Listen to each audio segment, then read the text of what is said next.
Hae Min Lee was a Korean-American high school student who was last seen alive on January 13, 1999, in Baltimore County, Maryland. Her body was found 4 weeks later in Leakin Park. She had been killed by manual strangulation. Lee's ex-boyfriend, Adnan Masood Syed, was initially convicted of first-degree murder and sentenced to life in prison plus 30 years. In 2014, the podcast serial covered the killing, which brought renewed attention to the case. In 2016, Judge Martin P. Welch vacated Syed's conviction and ordered a new trial. That decision was upheld by the Maryland Court of Special Appeals in 2018, but overturned by the Maryland Court of Appeals in 2019. Following an investigation by prosecutors that uncovered new evidence, a judge again vacated Syed's conviction in September 2022. On October 11, 2022, prosecutors announced that the charges against Syed had been dropped, effectively exonerating him. Background and disappearance. Hae Min Lee was born in South Korea in 1980 and emigrated with her mother Yoon Kim and her brother Young Lee to the United States in 1992 to live with her grandparents. Lee attended the magnet program at Woodlawn High School near Baltimore, Maryland. She was an athlete who played lacrosse and field hockey. Lee disappeared on January 13, 1999. Her family reported her missing after she failed to pick up her younger cousin from daycare around 3:15 p.m. Lee had attended Woodlawn High School that day and had been seen by several people leaving the campus at the end of the school day. Baltimore police immediately began investigating her disappearance.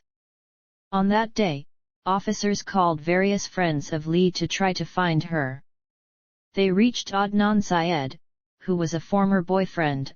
Early around 6:30 p.m. that evening, he said the last time he saw her was around the time classes ended at school.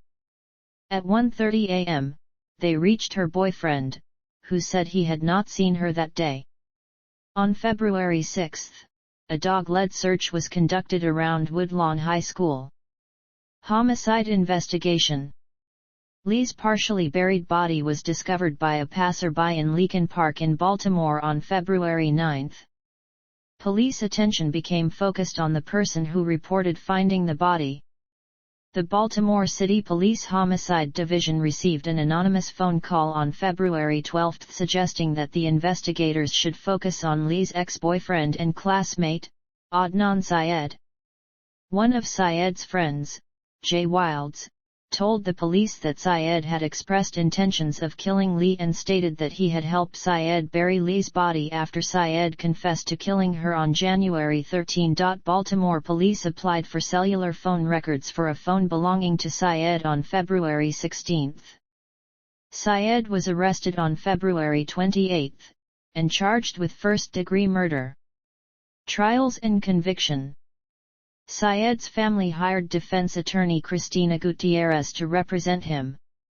Syed's first trial began in December 1999, but ended in a mistrial after only 3 days. Jurors accidentally overheard a sidebar dispute between Gutierrez and the presiding judge. Gutierrez interpreted a statement by the judge as tantamount to accusing her of lying and said as much unaware that members of the jury were within earshot. After learning the jury had overheard this exchange, the judge granted Gutierrez's motion for a mistrial. Syed's second trial began in January and lasted 6 weeks. On February 25, 2000, the jury found Syed guilty of first-degree murder, kidnapping, false imprisonment, and robbery. Syed was sentenced to life in prison plus 30 years and Syed's family immediately fired Gutierrez following the verdict. Appeals. Syed appealed his conviction in 2003, which was unsuccessful. He later made an appeal for post-conviction relief in 2010, based on ineffective assistance of counsel. This was based on Gutierrez's failure to investigate an alibi witness, Asia McClain, who maintained she was talking with Syed in the library at the exact time that prosecutors said Syed attacked Lee in a Best Buy parking lot several miles away. The judge had ruled that Gutierrez's decision not to call McLean as a witness was part of her defense strategy rather than an act of incompetence.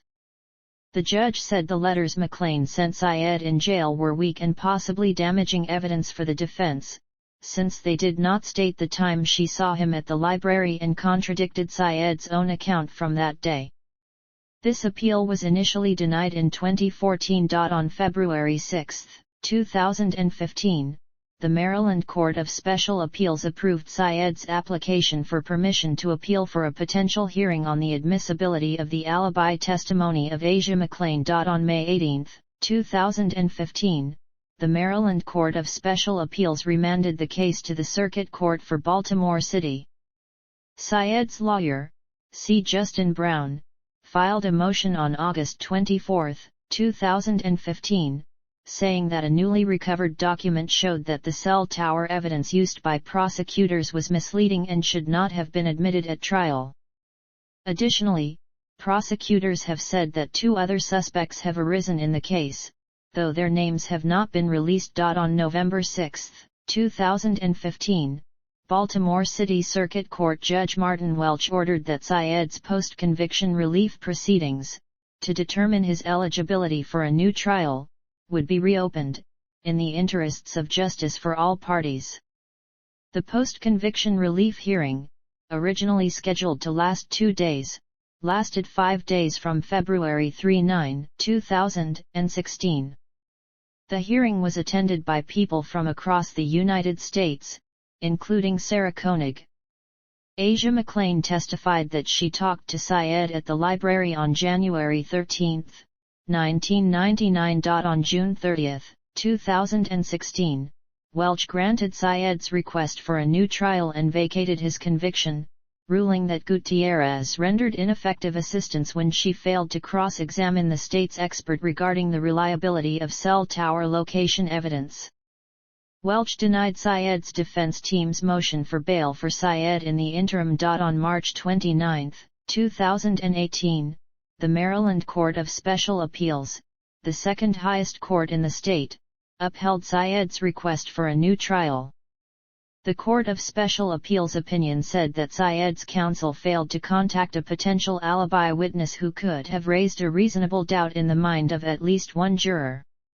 Prosecutors and Attorney General Brian Frosh asked the Court of Special Appeals to reverse the lower court's ruling, and argued that Syed's defense attorney did a thorough job and the witness, Asia McLean, would not have changed the outcome of the case. The prosecution appealed to the Maryland Court of Appeals, the highest court in the state. On March 8, 2019, in a split 4-3 ruling, the Court of Appeals reversed the findings of the lower courts, denying Syed's request for a new trial. While the court agreed Syed's legal counsel was deficient, they found it was not enough to have swayed the jury to change their decision because the evidence against him was so strong. It does little more than call into question the time that the state claimed Ms. Lee was killed and does nothing to rebut the evidence establishing Mr. Syed's motive and opportunity to kill Ms. Lee. The court also ruled that Syed had waived his right to re-examine the validity of the cell phone tower evidence because the issue had not been raised as part of his original petition. On November 25, 2019, the Supreme Court of the United States rejected Syed's appeal for a new trial. Maryland Attorney General Brian Frosh responded to the Supreme Court's decision by stating the evidence linking Syed to Lee's death is overwhelming, and in a statement, "We remain confident in the verdict that was delivered by the jury and are pleased that justice for Hae Min Lee has been done." Aftermath. iSerial/I podcast. None. DNA testing. After the podcast serial ended in 2014, there were discussions by the Innocence Project about conducting DNA testing of the physical evidence collected in 1999. Documents obtained by the Baltimore Sun in early 2019 show that Maryland prosecutors tested multiple items tied to the murder in mid-2018 and Syed's DNA did not match any of the DNA present. On March 10, 2022, the Baltimore City State's attorney signed on to a motion filed by Syed's defense attorney, Erica J. Souter, requesting that the court order new DNA testing on Lee's clothing, shoes, and rape kit. The joint motion stated that those items had never been tested for DNA. On March 14, a city judge ordered that the Baltimore police send evidence to the Forensic Analytical Crime Lab in Hayward, California, within 15 days.